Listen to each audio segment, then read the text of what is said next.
In today's video, I'd like to talk about the biggest challenge that I had in my business. And I would say it's the biggest challenge for most of us entrepreneurs, and that is having the right relationships and having the right or relevant network around us when we start our business. So when I went into business, that moment for me, that I look at, now that I reflect on it, it was the moment when I started a journey to myself, a journey of getting to know myself, getting to know my values, getting to know my skill set, getting to know my talents, my aspirations. So it was all that journey, that decision prompted me to get to know myself, basically. And from there, I started realizing that actually the network that I have around me, the relationships I've built, the people that were around me only knew parts of me.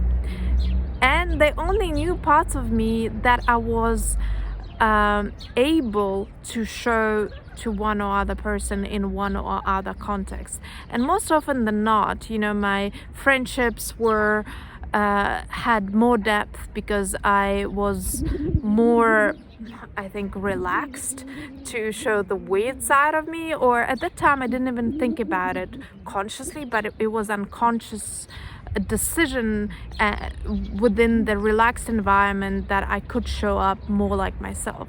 In my professional relationships, I showed up again unconsciously, wanting to look good, wanting to look smart, wanting to look professional, and so my human parts or weird parts was less fully expressed.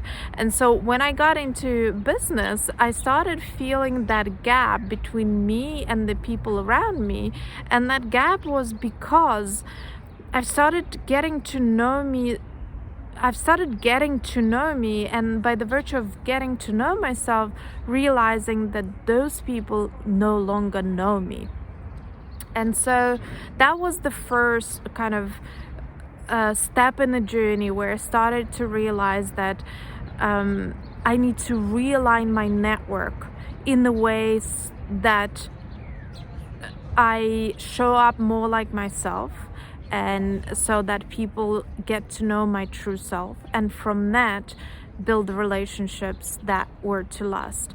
Then the next step that aligns with not showing up like myself was vulnerability. I wasn't comfortable to vulnerably share about my weaknesses in particular, and because I wasn't able or vulnerable or whatever that was for me at the time, again, I couldn't move forward. I wasn't showing up in the relationship as myself.